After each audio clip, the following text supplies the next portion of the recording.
Warning! The following gameplay video was created by a scrub. If scrub gameplay disturbs you, stop the video now. Hello!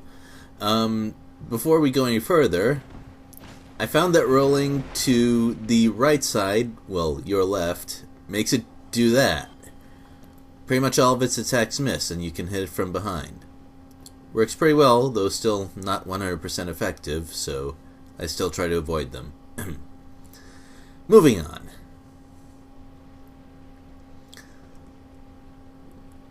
Last time I walked right into the boss gate without exploring anything else, and that extra exploration has served me extremely well in the past, so that's what I'm doing here.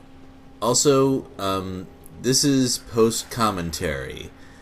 I made a mistake and did not record my microphone while I was playing this, so my apologies, you'll have to bear with this. I did find something that's nice in theory. I'm not actually going for a stronger divine weapon, but if I was of a build inclined to do that, which I'm definitely not, that bit of exploration would be pretty nice.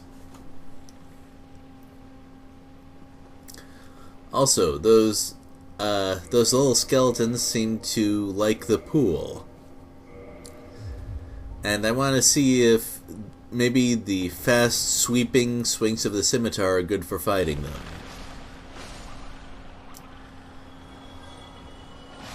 The answer is yes, if it's only one or two at a time, maybe. But once you get a situation like this, it gets thorny.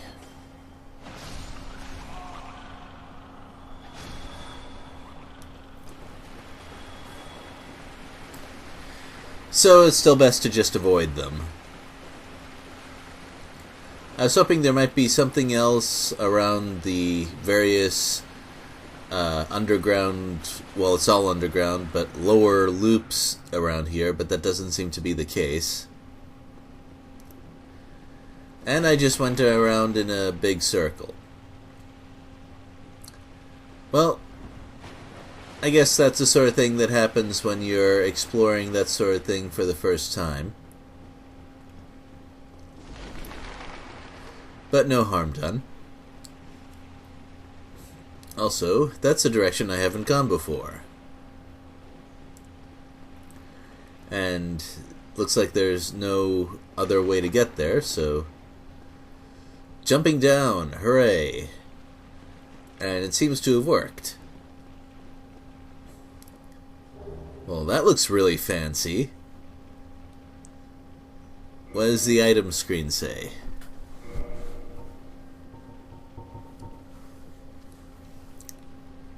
Okay, I guess we've just confirmed how to upgrade something to its maximum power. And it also says that these are the heirlooms of a nameless deity. Well, we are getting pretty deep into the fighting gods and picking up godly treasures, aren't we?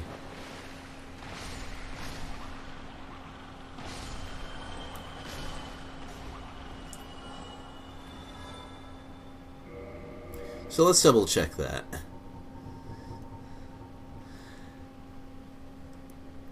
I don't know for certain, and also at that point I've forgotten that I'd already gotten a red Titanite slab, but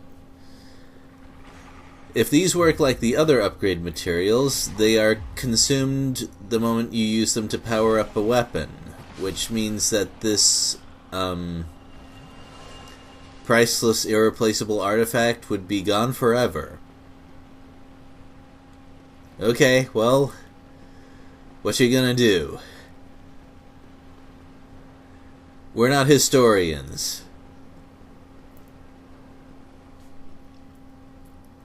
Alright, it's deep breath time, and probably also time to change equipment. Now, I did put together a plan from last time, which is I need to use my Sacred Shiv to kill those skeletons, or re-kill them, or put them down for good, so that I can freely fight the boss. And I'm also going to hope that the skeletons don't just respawn if you do that, because I wouldn't put that past Dark Souls, and well, if I was going to design that kind of combat, that's probably what I would do. I'm also reminded of the first Golden Axe games where you fight skeletons that just keep getting up, no matter how much you hit them.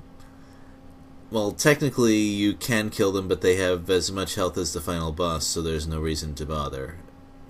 Regardless. There's the plan. Backstab the skeletons with my sacred stabby thing, and then fight the boss, and if the skeletons do come back unlimitedly, that's a word, I swear, then I'll just have to run away while I'm hitting the boss, and the skeletons are really aggressive, so that seems like it's going to be difficult. Once again, not something that I would be surprised by in Dark Souls. Also, I was confused by this cutscene playing again, because usually it doesn't when I refight a boss.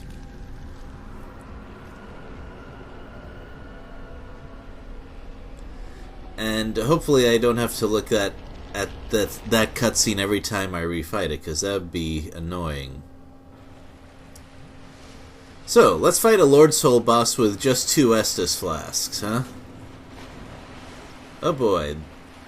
And here's where I run into a... Wow. Okay, that's a little bit of a new wrinkle to the problem, but once 3 skeletons get rolling, it is tough to find a break to backstab one of them. Also, I hadn't figured out the timing for that underground artillery attack. So it looks like I only have the sound cue to go by, which means fun times. Speaking of fun times, it is time for me to walk back, so I'll see you there.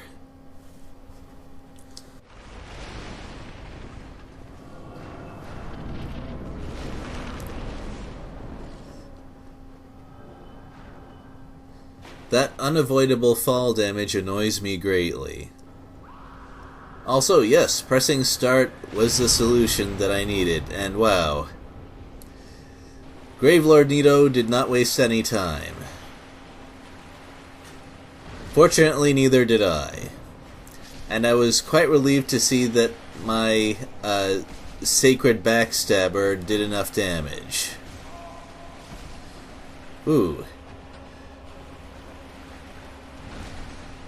Yeah, that part was extremely nerve-wracking. And I'm quite surprised... Ooh.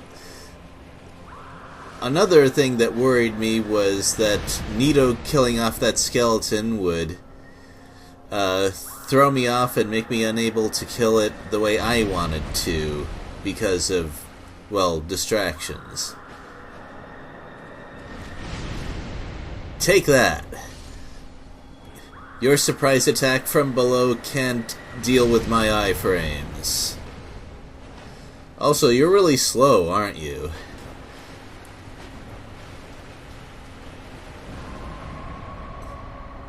Whew. Saw that one coming. I've been fighting enough bosses with those kinds of attacks to see what's going on. Well, especially the Four Kings. Also, I don't quite know what that was, but I'm glad it missed.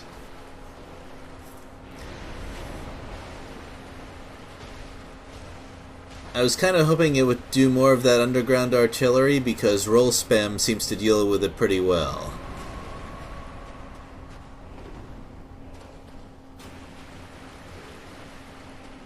Now, I'm going to guess that Nito's attacks, and especially his recoveries, are this slow because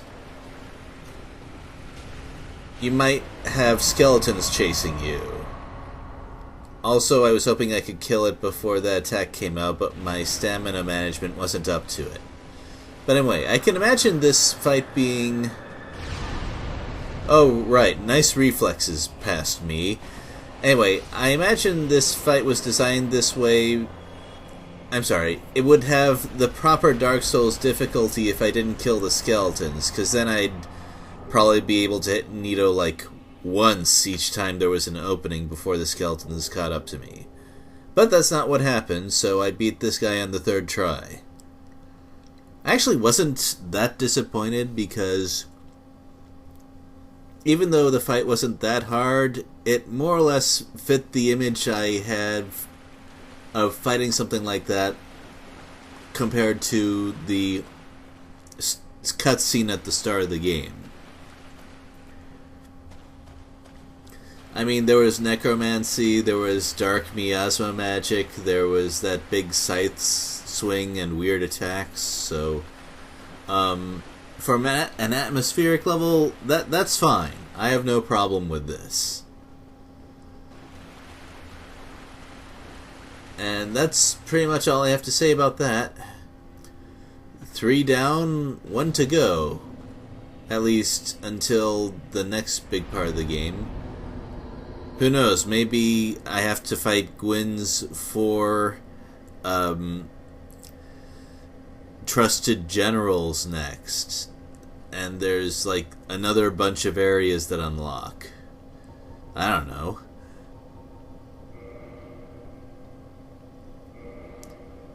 As for what I'm going to do with those souls, I'm thinking my armor could use some upgrading, and I still need to buy some large Titanite shards to do that. So that's going to be my next step off camera, and then I'll do the math so I can level up a time or two afterwards. And I think that's about it for now. My apologies for the short video. That's just how things turned out. I will see you next time.